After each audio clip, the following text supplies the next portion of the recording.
Baik, baik ceh coh hipoma ni, menyo ceh coh hipoma, kah menyangkut dengan independen, karena kamu dua-dua asli daerah Aceh, berarti lontanya gayam tapi kejawab dengan mata Aceh.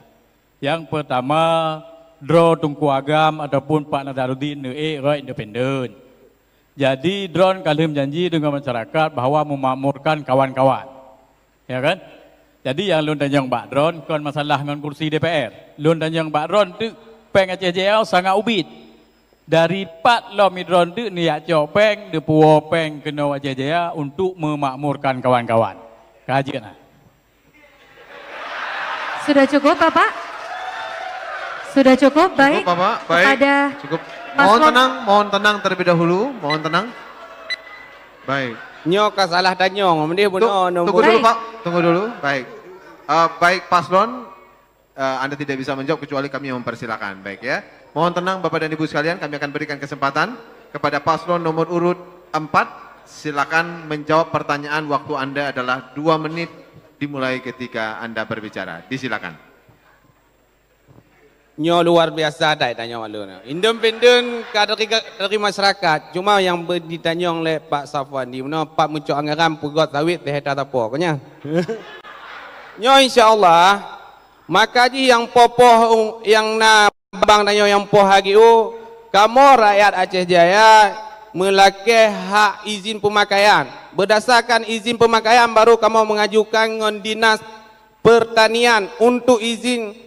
Berdasarkan izin pemakaian lahan, maka mempegotlah izin pengadaan anak sawit. Maka jika kamu membagi sawit ke rakyat tak apa. Nyo menyokolompah ekonomi mantong karu juga je ya yo. Mamanya dipegah independen lun hana masalah dengan dewan-dewan parlimen ti kum belah boh belah boh kursi di Aceh Jaya karenanya mandungon lun. Tapi tapi di dewannya perleci anggaran bapak-bapak profesor. Karena apa kon? Menyohan ditekan anggaran piken di Pubati, kiban tak berjalan lo mendewan nyo karu juga saja nyo insyaallah tak kerjasama nyo beli dan mendakwa sayang rakyat kon ekonomi hampa ho nyo tak pupah ekonomi sama-sama tak pupah ekonomi nyo Pak Dewan dengan Jon Carong menyolon terpilih bantu lon tu Pak Profesor Pak Bupati yang kali terjabat awal bantu lon tu arahkan yang get-get untuk masyarakat nyo supaya makmur Aceh Jaya nyo. Menyo hitam dakwakan sana dan selesai nyo. Nyo kacau kamu Aceh Jaya kan. Jadi insyaallah menyonya yang kenyo program ji. Tajuk tawit teh tak apa berdasarkan izin pemakaian lahan bu.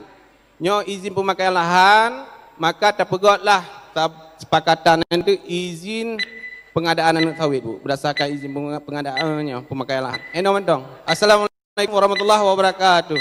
Baik. Terima kasih.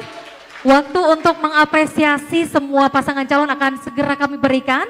Untuk itu mohon tenang terlebih dahulu Bapak Ibu sekalian. Selanjutnya kami persilakan kepada paslon nomor urut 2. Silakan ditanggapi apa yang disampaikan tadi. Waktu Anda 1 menit dimulai ketika Anda bicara.